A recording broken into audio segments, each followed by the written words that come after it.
that we will be buying at a premium of 20%. That is, we will wait until the government has announced the ground-up price, then we will add another 20% to that price to make the sector very competitive. Summative further revealed that plans are at an advanced stage to secure a land that would not only serve as a seed production site, but would also serve as a training ground for farmers. Mama J, Grts.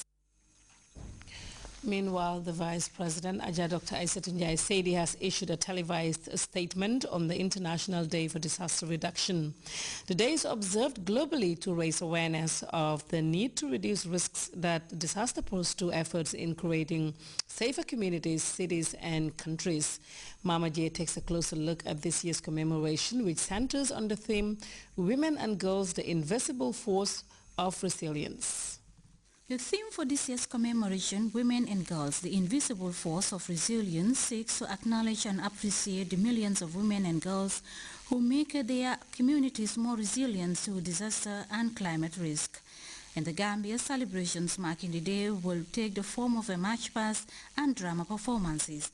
And one of the highlights will be that the ability of women and girls to contribute is hindered by exclusion from participation and decision-making in disaster risk reduction and management processes, among others. It is indeed high time for us to recognize that women and girls are not necessarily always just victims, like I said earlier on, but rather they live in harsh and unfavorable conditions of vulnerability to nature, particularly those that are relating to environmental hazards and climate change. Their role is that of active participants and, of course, participating for rights as agents of change, proactively contributing to the well-being, development, security and stability of families, communities, cities, and nations. They are part of the solution rather than being part of the problem. In a statement to mark the day, the Vice President and Minister of Women's Affairs, who is also the chairperson of the National Disaster Governing Council, believes there is a need to empower women and girls to fully contribute to some of the critical areas of environment and natural resource management if we are to ensure meaningful, sustainable development. The United Nations Security Council, some of us may remember, has recognized through its resolution called Resolution 1983, which was of 2011, of course, the year 2011, that humanitarian crises exacerbate the risk of women to HIV/AIDS, sexual and gender-based violence, and that indeed all member states are obliged to take positive action to protect and indeed empower women and girls to prevent these situations, particularly in the context of humanitarian assistance, especially so too, including in times of conflicts. Vice President Njie Seydi assured her office's continued commitment to prioritizing and incorporating as well as integrating disaster risk reduction with a gender perspective in advancing the cause of the Gambian leaders' vision of making the country and its people resilient to the negative impact of climate change and other human-induced hazards. Mama J, Grts. 109 senior and junior military police and signal cadres of the Gambia Armed Forces have successfully completed a 2-month training program at the Gambia Armed Forces Training School. The graduation of the Armed Forces personnel, as Aji Amisise reports, is in line with the Chief of Defense Staff's training directive for the 2012-2013 training cycle. It is one of those ceremonies when the men and women entrusted with the security and territorial integrity of the country celebrate enhanced institutional competence and convenience.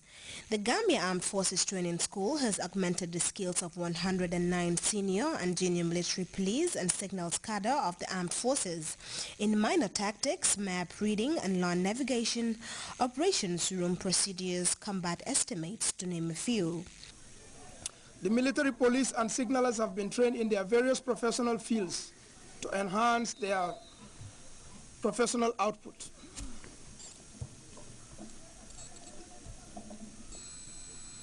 Their roles and responsibilities cannot be overemphasized, since the armed force is like a tree with the support services serving as its roots.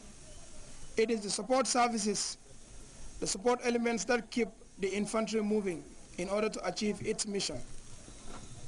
Distinguished invited guests, ladies and gentlemen, I inform you with pride that for the first time, in addition to their normal signals training syllabus, we have incorporated information technology training for the Gambia Armed Forces signalers. The two-month training program, which is in line with the Chief of Defense Staff's directives, is anticipated to be a continuous exercise in order to attain the high standard of professionalism needed in the Gambia Armed Forces. Navy Captain Sambu Barrow dilated on the role of non-commissioned officers as they receive soldiers from their crude form, refine and make them suitable for officers to command them. As NCOs, your role in the military is critical because you are referred to as the backbone of any military institution. In other words, you are the link between the command and the soldiers. I will urge you to see yourselves as a school and the rightful custodians of military norms and values that the profession holds in high esteem. Your role as NCOs are challenging and must be taken seriously. This latest training yet again demonstrates the Gambia Armed Forces' continuous stride to ensure professionalism for all members of the Armed Forces, from officers' orientation to recruitment processes. For GRTS News, I am Ajami Sise. The 2011 Annual Activity Report and Financial Statement of the Public Utilities Regulatory Authority have been scrutinized and subsequently adopted by the National Assembly Public Accounts and Public Enterprises Committee. PURA, during the year under review, was credited for the progress it registered in addressing consumer complaints.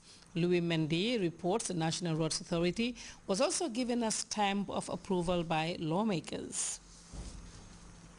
Unlike other institutions, PURA had their 2011 Annual Activity Report and Financial Statement easily adopted by the Park and Pay Committee of the National Assembly. The year under review stands out in terms of the progress made in addressing consumers' complaints as mandated by the institution. PURA is very sensitive to the market and to the sectors that we regulate. And therefore, our dictum here is a supportive regulation to the operators. We are not supposed to stifle the development of the sector, but apply things that would facilitate the development of the sector in the country.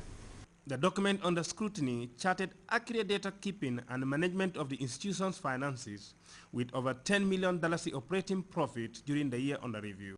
Cash and bank balances shows a balance of 2,373,693. PURA is substantially compliant with GPPA as it continues to consolidate its position as the country's multi-sector regulatory institution. Also free from the criticism of the external audit team, PURA was given a tap on the back by lawmakers for the job well done. Notwithstanding, lawmakers were concerned about certain issues for the feasibility of the institution. My first observation, Honorable Chair, is on the GPPA's report about PURA contracting certain individuals and companies which are not registered. I think it's an important observation made by GPPA. The other point I want to raise is the Gamtel 3G network. We were at one time told that it's going to be countrywide, and they were advertising on this, that this thing is going to be countrywide. And if you go to Bara here, you lose network on the Gamtel 3G network. I think PURA need to do something about that. Regulatory body to ensure value for money. I'm speaking from what is going on right now in Banjul, because it seems that the sewage is almost dysfunctional, and these are monies that we pay. They calculate percentage of your water bill, and then you pay for sewage every month. Once the service is no more